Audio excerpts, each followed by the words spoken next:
اس وقت جدھر ہم کھڑے ہیں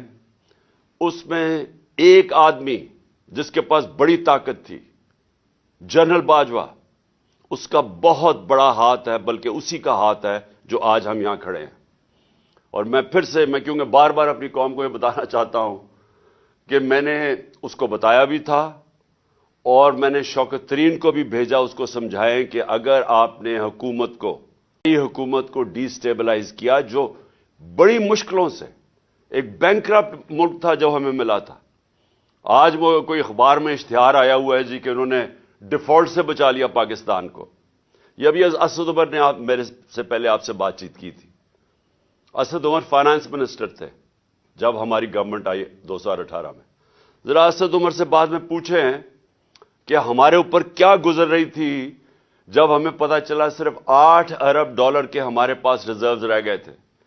یہی اسحاق ڈار نے سارا پیسہ $1 کو صرف مصنوعی طور پہ کنٹرول کرنے میں اس نے ہمارے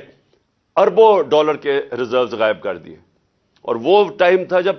جو تیل انٹرنیشنل مارکیٹ میں وہ آج کے مقابلے میں سب سے کم تھا۔ اس کی خوش قسمتی نون لیگ کی یہ تھی کہ ان کے دور میں تیل سب سے کم تھا۔ ہمارے دور میں تو وہ کرونا کے بعد سپر سائیکل آ گیا کموڈٹی کا، اوپر چلا گیا۔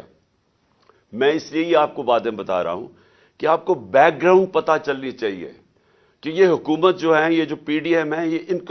ان کی ساری جو ترقی ہوتی ہے وہ اشتہاروں میں ہوتی ہے، پروپیگنڈا میں ہوتی ہے، صحافیوں کو پیسہ کھلا کے ہوتی ہے، میڈیا ہاؤسز کو ساتھ ملا کے ہوتی ہے، گراؤنڈ پہ نہیں ہوتی۔ کیونکہ اگر ہوتی تو جو ان کو حکومت ملی تھی، جو ہم چھوڑ کے گئے تھے، تو آج یہ حال نہ ہوتا کہ ساری دنیا کے سامنے بیکاریوں کی طرح پھیل رہے اور ملک ڈیفالٹ